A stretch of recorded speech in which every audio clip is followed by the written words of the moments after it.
사도신경으로 우리의 신앙을 고백하겠습니다. 나는 전능하신 아버지 하나님 천지의 창조주를 믿습니다. 나는 그 유일하신 아들 우리 주 예수 그리스도를 믿습니다. 그는 성령으로 잉태되어 동정녀 마리아에게서 나시고 본디오 빌라도에게 고난을 받아 십자가에 못 박혀 죽으시고 장사된 지 사흘 만에 죽은 자 가운데서 다시 살아나셨으며 하늘에 오르시어 전능하신 아버지 하나님 우편에 앉아 계시다가 거기로부터 살아있는 자와 죽은 자를 심판하러 오십니다. 나는 성령을 믿으며 거룩한 공교회와 성도의 교제와 죄를 용서받는 것과 몸의 부활과 영생을 믿습니다. 아멘. 찬송가 321장 함께 찬송하겠습니다. 찬송가 321장입니다. 날 대속하신 예수께 내 생명 모두 드리니 늘 진실하게 하소서. 내 구주 예수여 나 구주 위해 살리라. 내 기쁨 한량 없으리. 내 갈 길 인도하소서. 내 구주 예수여 날 구원하신 예수를 일평생 의지하오니 날 영접하여 주소서. 내 구주 예수여 나 구주 위해 살리라. 내 기쁨 한량 없으리. 내 갈 길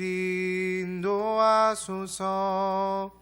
내 구주 예수여 주 십자가에 달리사 날 자유하게 했으니 내 몸과 마음을 주 위해 다 쓰게 하소서. 나 구주 위에 살리라. 내 기쁨 한량 없으리. 내 갈 길 인도하소서. 내 구주 예수여 아멘. 아멘. 오늘 우리에게 주신 하나님의 말씀을 함께 읽도록 하겠습니다.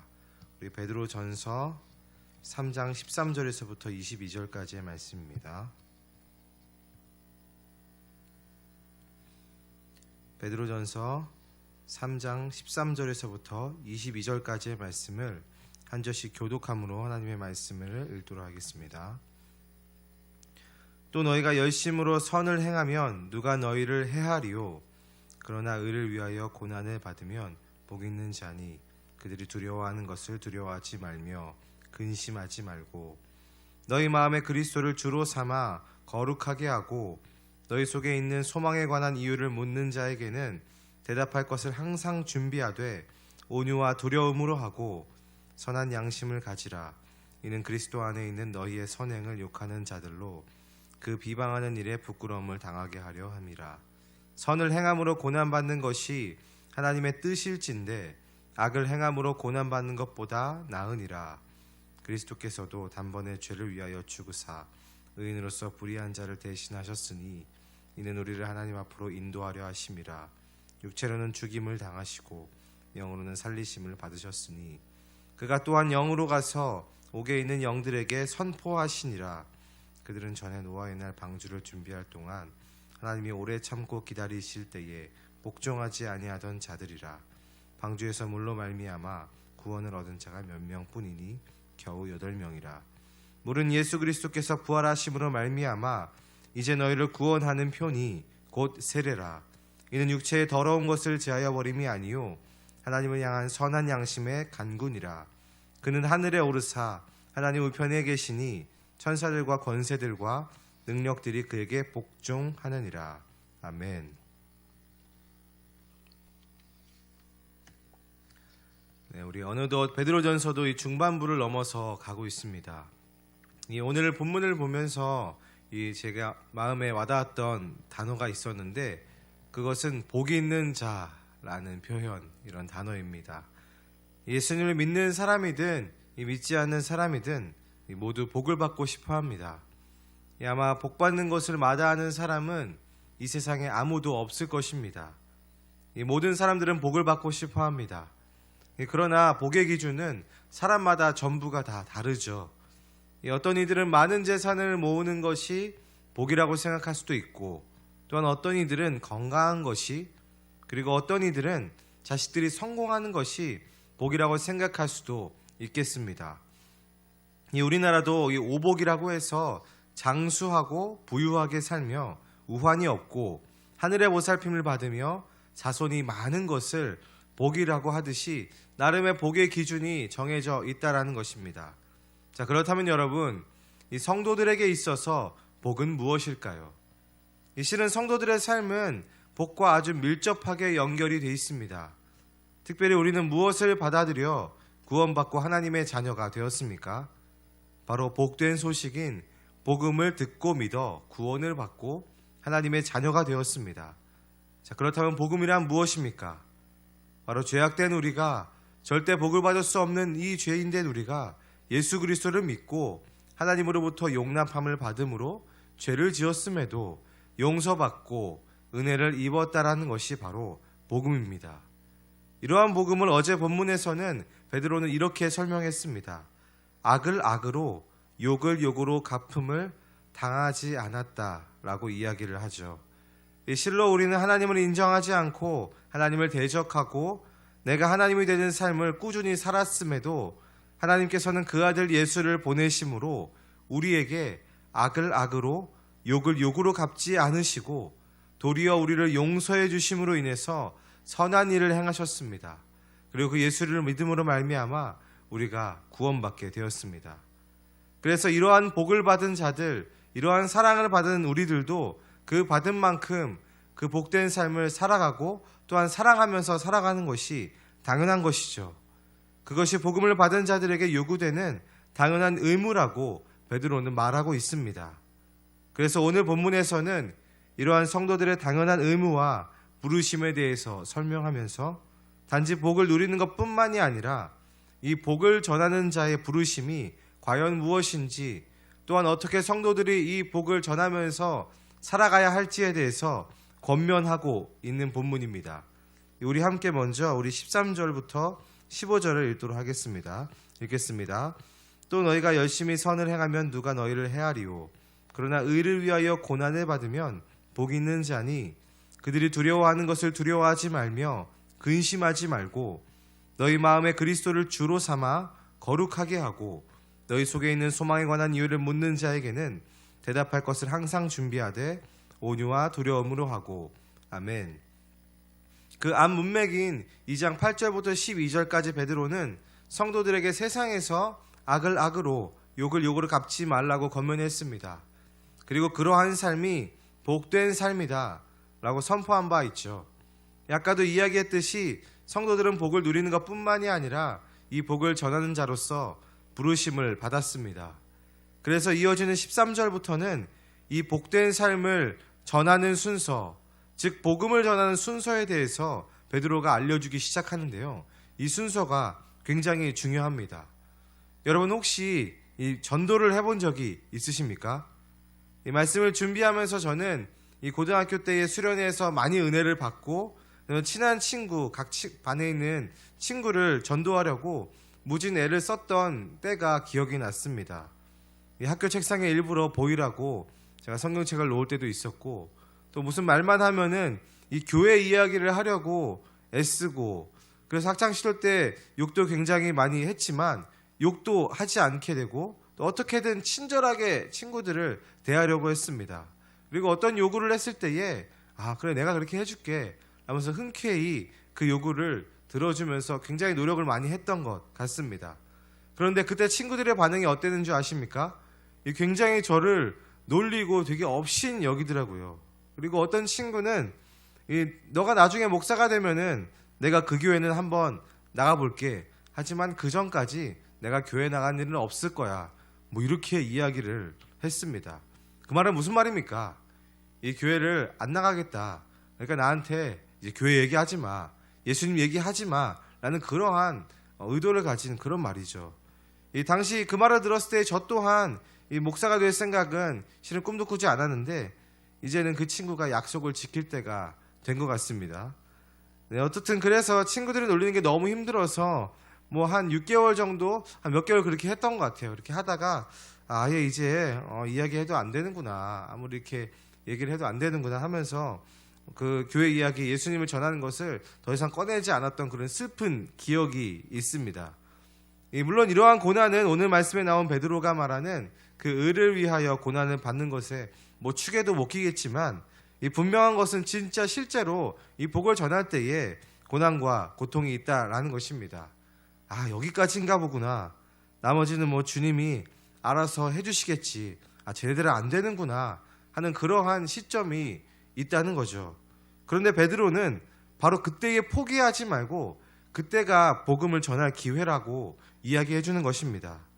우리는 보통 이렇게 했는데도 핍박을 받으면 마음의 상처를 받아서 이 복음 전할 생각을 접게 되는데요. 이 13절부터 15절까지의 순서를 보면은 이 복음을 전하는 이 말을 할 때에 대해서 이야기하고 있는데 언제 복음을 전하는 말을 하라고 이야기합니까? 네, 바로 맨 끝에 15절에 나오게 됩니다. 바로 이 부분이 재미있는데요. 이 15절을 보면은 이 복음을 전하는 사람이 먼저 말을 꺼내지 않고 누가 먼저 말을 꺼낸다라고 이야기하죠. 네, 너희 속에 있는 소망에 관한 이유를 묻는 자가 먼저 말을 꺼낸다라고 합니다. 그러면 그때에 너희들이 대답할 것을 항상 준비함으로 이야기를 하라는 겁니다. 이것이 베드로가 가르쳐주는 복음을 전하는 순서입니다. 먼저 복음을 전하는 사람이 먼저 말을 건네고 복음을 설파하지 않습니다. 복음을 들어야 하는 자가 먼저 복음대로 사는 자의 삶을 보고 소망에 대해 물을 때에 그때에 비로소 복음을 전파하라고 이야기하는 것입니다. 자, 그렇다면 복음을 전하는 사람은 무엇을 해야 할까요? 물론 이 할 말을 잘 준비하는 것, 온유함과 두려움으로 잘 준비하는 것이 필요합니다. 그러나 더욱더 중요하게 여겨야 할 것은 열심으로 선을 행하고 또한 의를 위하여 고난을 받으며 또한 무엇보다도 예수님을 주인으로 삼는 삶을 끝까지 포기하지 말고 살아내야 하는 것입니다. 그러면 그때에 비로소 믿지 않는 자, 하지만 우리의 삶에 대해서 묻는 자가 말을 먼저 걸어오게 되는 것입니다. 복음을 전하는 것은, 말로 복음을 전하는 것은 그때 하게 되는 것이죠. 말로 전하는 복음은 그때 전하라라고 베드로는 이야기합니다. 이게 바로 베드로가 우리에게 알려주는 복음 전도의 비결입니다. 여러분, 우리는 어떻게 전도하고 계십니까? 우리는 복음을 전할 때에 말이 앞서고 있습니까? 아니면 우리의 삶의 행실이 앞서고 있습니까? 이 점을 베드로는 16절과 17절에서 이렇게 정리하는데요. 제가 읽어드리겠습니다. 선한 양심을 가지라. 이는 그리스도 안에 있는 너희의 선행을 욕하는 자들로 그 비방하는 일에 부끄러움을 당하게 하려 함이라. 선을 행함으로 고난받는 것이 하나님의 뜻일진데 악을 행함으로 고난받는 것보다 나으니라. 아멘. 이 베드로전서에서는 이러한 전도법의 핵심을 선한 양심에 있다라고 이야기합니다. 이 말은 무슨 말입니까? 바로 우리들의 선한 양심에 근거한 이 선한 행실이 구원과 연결되는 길이라고 말하고 있는 거죠. 그리고 이 선한 양심의 길이 우리를 예수 그리스도가 오시는 그날 그 천국까지 인도한다라고 베드로는 이야기하고 있습니다. 이 선을 행하는 것은 쉽게 말하면 이런 것입니다. 이 베드로전서에 선을 행하라, 선한 양심을 가지라, 선한 행실로 하나님께 영광을 돌리라라고 이야기하는데, 이 선한 행실은 예수님께서 복음서에서 말씀하신 것처럼 이 왼뺨을 맞으면은 오른뺨도 돌려대는 것입니다. 실은 세상은 그런 상황에 있어서 그냥 당하고 있지 말라고 이야기합니다. 이 왼뺨을 맞으면 오른뺨도 똑같이 때리는 것이 아니라 더 나아가서 아예 반 죽여놔라, 가서 보복을 해라, 끝까지 복수해라라고 이야기하는 것이 바로 세상의 논리이고 세상의 생각입니다. 그러나 성경은, 예수님은 왼뺨을 맞으면 오른뺨도 돌려대고, 오리를 가자 그러면은 십리를 가고, 또한 겉옷을 달라 그러면은 속옷까지 주는 것이 복 있는 자의 삶이다라고 선포하고 있습니다. 그리고 이 본문이 어디에 있는 줄 아십니까? 바로 예수님의 그 산상수훈, 이 세상에서 복 있는 자가 누구인지 선포하는 이 마태복음 5장에 바로 이 모든 교훈들이 포함되어 있습니다. 베드로는 그 예수 그리스도의 그 가르침을 기억하면서 지금 성도들에게 과연 복 있는 자의 삶이 무엇인지, 또한 복음은 어떻게 전하는 것인지에 대해서 이야기하고 있는 것입니다. 그리고 베드로는 이러한 복 있는 성도들의 삶을 예수님의 죽음과 부활의 과정을 예를 들어서 설명하고 있습니다. 이 이어지는 18절을 보면은 예수님께서 의인으로서 불의한 자를 대신하심으로 하나님 앞으로 인도하신 그 일에 대해서 설명하고 있는데요. 이 18절은 13절부터 17절의 그 삶을, 베드로가 건면했던 그 삶을, 몸소 사신 예수님의 삶을 요약한 것입니다. 바로 이러한 삶이야말로, 예수 그리스도의 삶이야말로 성도들이 마땅히 추구해야 할 진짜로 복 있는 삶이라고 그 모델을 제시하고 있는 것이죠. 그리고 이어지는 19절과 20절에서는 이와 반대되는, 이러한 성경의 복된 사람의 삶에서 반대되는 그런 세상과 또한 이 세상을 주관하는 악의 영들에 대한 이야기를 하고 있는데요. 우리 19절과 20절도 우리 함께 읽도록 하겠습니다. 그가 또한 영으로 가서 옥에 있는 영들에게 선포하시니라. 그들은 전에 노아의 날 방주를 준비할 동안 하나님이 오래 참고 기다리실 때에 복종하지 아니하던 자들이라. 방주에서 물로 말미암아 구원을 얻은 자가 몇 명뿐이니 겨우 8명이라. 아멘. 이 실은 이 19절과 20절 말씀은 이 신약 성경에서 가장 해석하기 어려운 부분으로 아주 유명한 본문입니다. 마치 이 본문만 보면은 예수님께서 노아의 방주 때에 노아의 말을 믿지 않고 죽은 사람들에게 예수님께서 내려가서 다시 그들에게 복음을 들려주고 또한 구원의 기회를 준 것 같이 그렇게 보입니다. 그리고 이 19절, 20절을 보면은 도대체 이 본문이 이 세상에서 선한 행실로 복음을 전하다가 고난을 당하는 성도들의 삶이랑 무슨 상관이 있나 싶습니다. 그러나 아주 중요한 부분이 있습니다. 아주 굉장히 연관이 많이 되어 있습니다. 이 먼저 19절을 살펴보면은 19절에서 예수님은 십자가에서 죽임을 당하셨을 때에 영으로 가서 옥에 있는 영들에게 선포하셨다고 나와 있죠. 그리고 이 옥에 있는 영들에 대해서 20절에서는 노아의 날 방주를 준비할 동안 하나님이 오래 참고 기다리실 때에 복종하지 아니하던 자들이라고 덧붙여서 설명합니다. 그래서 마치 노아의 말을 믿지 않고 죽은 사람들에게 구원의 기회가 주어진 것처럼 우리는 보여지지만 실상은 그렇지 않습니다. 이 결론적으로 이야기하면은 이들은 이 창세기 6장 2절부터 4절에 나오는 이 하나님의 아들들, 다시 말하면은 하늘에 있는 신적인 존재들을 가리키고 있는 말입니다.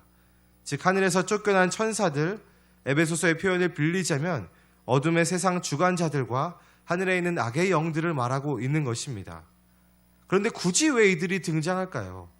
왜 예수님은 굳이 십자가에서 죽으시고 이 하나님의 말씀을 거스른 자들, 이 하늘에 있는 이 신적인 존재들에게 가서 선포했을까요? 왜냐하면은 바로 이 세상의 구조가 그 예수 그리스도의 그 십자가 앞에서 심판받았다라는 것을 알려주기 위해서입니다.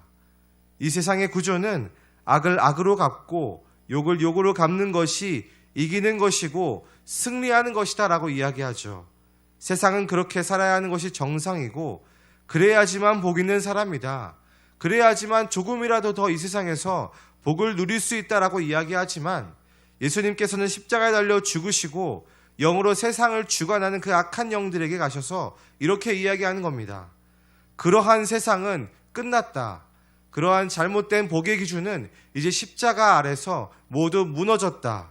그 세상의 악한 구조는 이미 십자가에서 끝이 났다라고 선포하는 것입니다. 그리고 결국엔 이 모든 자들이 심판을 받게 된다는 것을 이야기하고 있는 것입니다. 이 말씀을 들었을 때 성도들의 기분이 어땠을까요? 이 선을 행함으로 복음을 전하다가 고난을 받는 성도들에게 이보다 더 큰 위로는 없었을 것입니다. 그러면서 베드로는 이 땅에서의 복 있는 사람으로 복음을 전하는 성도들의 삶을 움직이는 동력이 바로 선한 양심에 있다라고 말하고 있는 것이죠. 그리고 베드로는 계속해서 이 성도들이 선한 행실을 행했을 때에 어떠한 일이 일어난다라고 이야기하고 있습니까? 바로 하나님을 모르는 자들, 복음에 순종하지 않는 자들이 하나님께 영광을 돌리는 일, 즉 구원의 역사가 일어난다라고 이야기하고 있는 것입니다. 그래서 성도들의 선한 양심에 근거한 이 선한 행실의 삶은 그 삶 자체가 하나님을 모르는 자들에게는 구원의 길이 되는 것이죠. 오늘 말씀에 보면은 이 구원의 방주의 역할을 바로 우리가 하게 된다라는 것입니다. 이 20절에서는 이 베드로는 성도들의 삶을 노아의 방주로 예를 들고 있는 것입니다.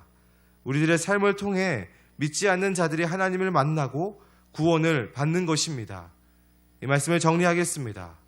그래서 우리는 우리의 삶에 자부심을 가져야 합니다. 이 땅에서 하나님의 말씀에 따라서 선한 양심을 가지고 선한 일을 하는 성도들의 삶은 그래서 위대한 것입니다. 바로 우리의 삶을 통해 구원의 역사가 이루어짐을 기억하시기를 바랍니다. 소위 말해 우리는 이 땅을 구원하여 하나님께로 인도하는 방주로서 부르심을 받은 것입니다.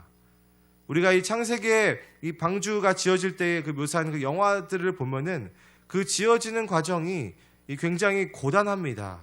그리고 노아를 놀리는 사람들도 있고 왜 그런 걸 지금 만드느냐 하면서 어떻게 보면 핍박하는 그런 사람들도 있습니다. 이 세상 사람들로부터 엄청 이 비웃음을 당하게 된다는 거죠. 마치 이 땅에서의 성도들의 삶이 그렇습니다.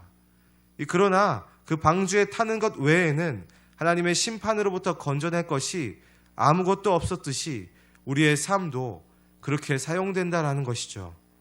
그래서 오늘 우리의 삶이 굉장히 중요합니다. 우리의 삶이 구원의 방주가 된다는 것을 기억하시기를 바랍니다. 그래서 오늘 내가 돌려낸 오른뺨으로 또한 오늘 내가 벗어준 겉옷과 속옷으로 예수님으로 인하여 당하는 핍박으로 인해 이 세상은 예수님을 믿고 복음을 들을 기회를 가지게 됩니다. 그리고 이러한 역할들을 감당하고 서로를 격려하고 돕기 위해 바로 이 교회가 존재한다는 것을 잊지 마시기 바랍니다. 이 마지막에 나온 21절과 22절의 내용이 바로 그러한 내용입니다. 지속적으로 선한 행실을 행할 수 있도록 함께 세례를 받고 예수님으로 인해서 형제자매들끼리 서로의 믿음을 보증해 주면서 그렇게 예수님께서 오시는 날까지 가는 곳이 바로 교회라는 곳입니다. 교회는 그러한 여정에 무사히 완주할 수 있도록 함께 이 방주를 타고 가는 서로를 격려하며 사랑하는 곳임을 잊지 마시기를 바랍니다. 하나님께서 부르신 복 있는 자로서의 삶을 마음껏 누리고 또한 영혼을 구원하는 복음을 전하는 자로서 날마다 선한 행실로 예수 그리스도의 복음을 전하는 여러분들의 삶이 되시기를 간절히 소망합니다. 이 시간 우리 함께 기도하도록 하겠습니다.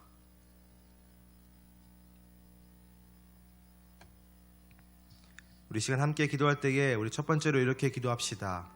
하나님 아버지, 우리의 삶으로 주님의 복음을 전하게 하여 주시옵소서. 하나님, 우리의 사소한 삶, 이것이 과연 어떻게 하나님과 관련이 있을까? 하나님 아버지, 고민하게 하여 주시고 우리의 선한 행실의 삶을 통하여서 예수님을 모르는 자들이 예수님을 만나게 되고 구원받는 역사가 있게 하여 주시옵소서. 우리가 다른 곳에 열정을 내지 않고 우리 자신의 복을 챙기기 위해서 우리가 우리의 시간을 드리는 것이 아니라 하나님 아버지, 예수님을 모르는 자들이 우리의 삶을 보고 예수님을 알고 또한 구원받는 역사가 일어나게 하여 주시옵소서. 그러한 부르심 가운데 충실하게 오늘을 살아낼 수 있도록 우리를 인도하여 주시옵소서라고 이 시간 우리 함께 기도하며 주님 앞에 나아가도록 하겠습니다. 기도하겠습니다. 하나님 아버지, 주님을 의지합니다. 주여, 우리 가운데 말씀하여 주시고 또한 우리 가운데 빛에 비춰 주셔서 하나님 아버지, 악을 악으로 갚고 욕을 욕으로 갚는 우리를 주께서 돌이켜 주셨습니다. 하나님 아버지, 주님께서 그렇게 우리 가운데 선한 행실로 대하시고 또한 구하셨던 것처럼 우리도 이제 그 주님의 말씀을 받아서 하나님의 말씀에 순종함으로 우리가 믿지 않는 자들에게, 우리가 만나는 그 모든 자들에게 선한 행실로 복음을 전하기를 원합니다. 주님께서 이를 위하여 우리를 불렀다고 말씀하셨는데 아버지여, 일하여 주시옵소서. 날마다 주님의 말씀대로 형제를 사랑하고 또한 이웃을 사랑하고 돌아보는 우리가 되게 하여 주시옵소서. 우리의 아주 사소한 순간이라도 하나님 아버지, 우리가 주의 말씀대로 살게 하여 주시고 선한 행실로 예수님을 전하는 그러한 복된 자리로 오늘도 인도하여 주시옵소서. 날마다 주님의 말씀 앞에 고민하게 하여 주시고 날마다 이 복된 삶이 흘러갈 수 있도록 아버지여 붙잡아 주시옵소서. 우리의 삶을 통해서 복음이 전해지기를 원합니다. 우리의 삶을 통해서 이 세상과는 반대되는, 하지만 이 모든 세상을 이기는 주님의 이 복된 소식이 전해지고 이 복이 흘러갈 수 있도록 아버지여 역사하여 주시옵소서. 하나님 아버지, 우리의 말을 사용하여 주시옵소서. 우리의 행실을 주님 사용하여 주시옵소서. 아버지여, 우리를 통하여서 예수님이 전해지기를 원합니다. 부르심대로 살기를 원합니다. 주님 부르심대로 살기를 원합니다. 그 모든 욕심의 길에서 우리가 돌이키게 하여 주시고 우리 자신의 복을 챙기기보다는 하나님 아버지께서 주신 그 복음을 전하고 복을 하나님 끼치는 그런 삶으로 우리의 삶을 인도하여 주시옵소서. 오늘을 인도하여 주시옵소서. 주여 붙잡아 주시옵소서. 우리를 인도하여 주시옵소서. 복이 흘러가는 인생 되기를 간절히 소망합니다. 아버지여, 역사하여 주시옵소서. 우리 한 번 더 우리 함께 기도할 때에 우리 아가페 교회를 위해서 기도하겠습니다. 하나님 아버지, 특별히 이 복된 삶을 누리는, 또한 복을 끼치는, 흘려보내는 우리 아가페 교회가 되게 하여 주시옵소서. 특별히 형제의 믿음을 책임지는 아가페 교회가 되게 하여 주시옵소서. 서로 사랑하는 것이 넘쳐나는 아가페 교회가 되게 하여 주시옵소서. 그래서 세상을 이기는 교회가 될 수 있도록 아버지와 역사하여 주시옵소서라고 이 시간 아가페 교회를 위해서 우리 함께 기도하며 주님 앞에 나가도록 하겠습니다. 기도하겠습니다. 하나님 아버지, 우리 아가페 교회를 주님의 손에 올려드립니다. 아버지여, 주님께서 우리를 어두운 가운데서 불러내셔서 빛을 전하는 삶, 이 복을 흘려보내는 삶으로 그러한 공동체를 우리를 불러주셨음에 감사와 찬송을 올려드립니다. 하나님 아버지, 우리가 그냥 그 복을 우리끼리만 누리는 것이 아니라 하나님 복을 전하는 교회가 되게 하여 주시옵소서. 먼저는 주님께서 불러주신 형제자매들 가운데서 악을 악으로 갚지 아니하고 욕을 욕으로 갚지 아니하고 사랑함으로 선한 행실로 서로를 섬길 수 있도록 아버지여 역사하여 주시옵소서. 주님의 말씀이 기준이 되게 하여 주시옵소서. 우리의 복의 기준이 무엇입니까? 예수 믿고 세상의 복을 받는 것이 우리의 기준입니까? 하나님 아버지, 형제를 더 깊이 사랑하고 예수님께서 그렇게 하셨던 것처럼 하나님 아버지, 우리의 삶을 통하여서 복음이 전해지는 복된 삶 살 수 있도록 모든 성도들과 이 아가페 교회 가운데 역사하여 주시옵소서. 하나님의 복을 끼치는 교회, 복이 흘러가는 우리 아가페 교회가 될 수 있도록 아버지와 역사하여 주시고 우리의 마음을 다스려 주시고 하나 되게 하여 주시고 예수 그리스도의 복음으로 말미암아 풍성한 삶을 누리고 복의 근원이 되는 삶을 살 수 있도록 아버지여 역사하여 주시옵소서. 주님을 의지합니다. 이 모든 말씀을 이루실 주님을 찬송합니다.